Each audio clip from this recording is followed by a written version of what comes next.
पलो पकोरे को मोरिया दिल में दर्द होला के तू जान लेबू परान लेबू हो जान लेबू हर परान लेबू हो नहीं तो अब हिला देनी छोट नाच नाच के अरे दिल में दर्द होला कौनो लूर ना नाचे के हो त ले ले साड़ी आ उठा के हो गई आलू नाच पके गीत पके लालू रावेला अरे जैसे लपके सांप के बाती ओइसे लपकल हई हो अरे जैसे लपके सांप के बाती ओइसे लपकल हई हो तू का करब हे सैया नैहर के खिलड़िया हई ऐसे नाचे आवेला कल्ला पकड़ ले ये कौन नाचा बाबा डांस होय बाबा डांस कौन डांस को ए सास माई स्टेज पर देखबो न एगो बूढ़ रहेला के जन काहे हम डाल हीरो ऐसा न त ही ऊंचा हो जाला तो करला ऊंचा हो कैसे हम समझावे ना खेल तोर के हम डाल के कोरो में गु हे मन लकड़ी डाल के बांध दे रहा हिलत रहेला हां गांव में गुरुजी आइल बना ठीक बा हम ना पढ़े जाइम भागो हम ना मानो तारो पढ़े के तारा के नहीं की कहता माई तोर पढ़े के भेजते जाई ना तू कर थक दे तुम्हारे में हम चाहते अमरूद के पेड़ पर अमरूद खाए लेकन के सब यही से त ठप्पा लगाओ तो लेकन के सकाल में चल जात रही आंख मारत के खेत में गोबर के खेत खूब सहकावला में घुमत रहू जान ये सब पता चलल बा हमरा छिनारो गुरुजी जन हमने के गुरुमुख कहले ह ना गुरुजी हम भगवान से बढ़ के मान जाना ना गांव घर में आइल बना दर दे में कली है सारा तोहरे घरे खई ह निमन निमन खाना बना द हम जाके गहुआ दिल में पिसाए के वाटा ले ले आई हम धो धा के साथ छान ले तरकारी सब्जी दाल भुजिया माने कोई रंग के खाना बनाता स्वागत कर ले खाना माने नो पंडित जी पंदोल दो एकदम मोचे उनका गोल गोल डोले लागी तोहरा तू टेंशन मत लो का बतियाई बचिया एक कदम बोला तो 10 कदम आगे बोले ले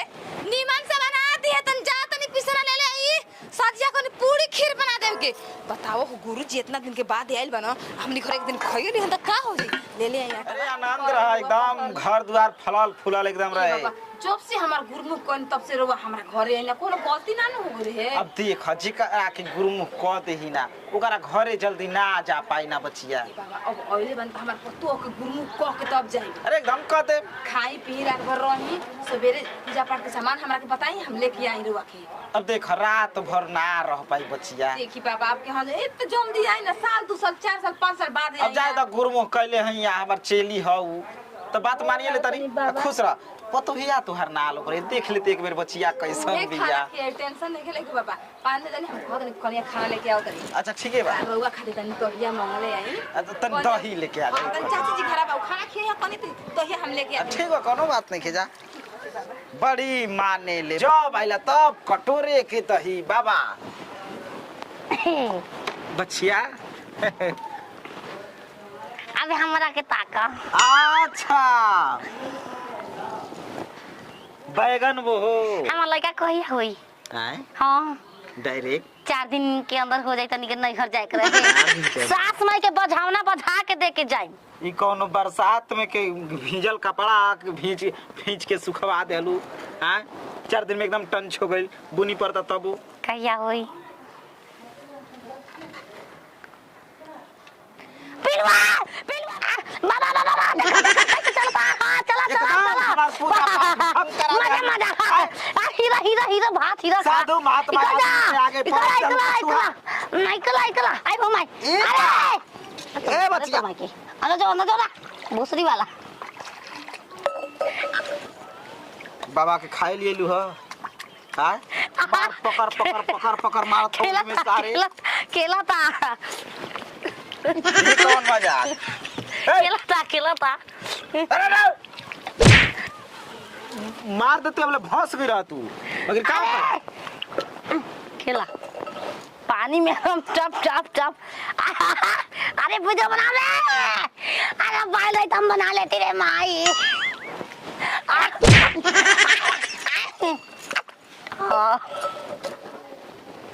काला खाए का साफ चपड़ गंजू बारू खा खाए का हम खाए वो कछुआ कछुआ ना गोल की अंडा ह अंडा है यो उबाल के छिला जल तब खाइल जाला। बाबा पर हाथ उठा देलू बाबा पर तू करी अंडा भात अंडा ये बच्ची ये गोल की भात है, इसी में हरियर सब्जी है। गुरमुख कहले हैं वो लबरी के तो ये उठा के कजरा से ले जा उ ना दिला हम अपने से अपन मालिक बनल बानी।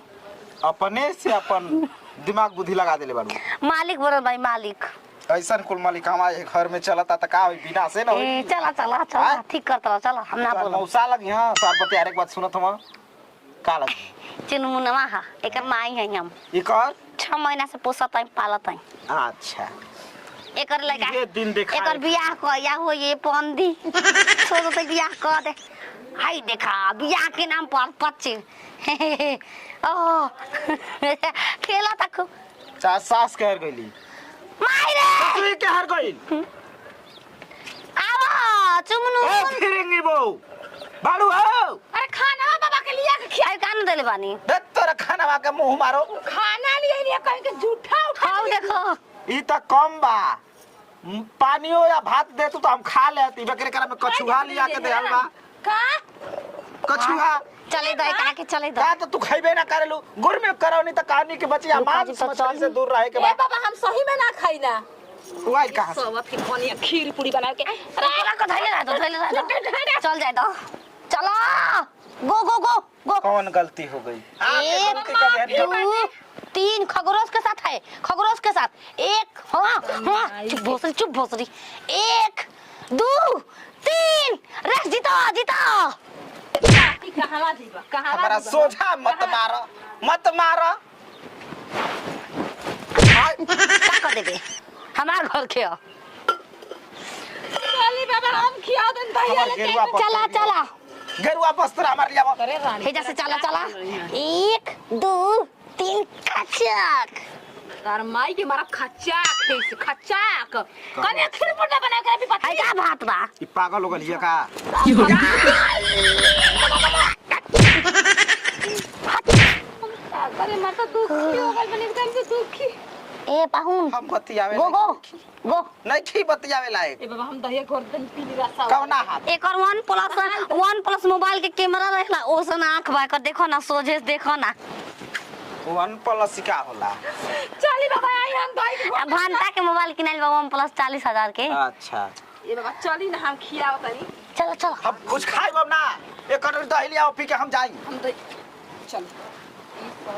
खाली बाबा के चल जाता एक छोड़वा दल जाके होता किलर के पोखरा में छोड़वा आपके का मतलब है अरे ओकर मर्डर कते बुझा चलो जादी बाबा ओकर पोखरा में खोलवाओ रे काट दे रे ए जा कब जइबो जब ना जइबो इधर हम केना चली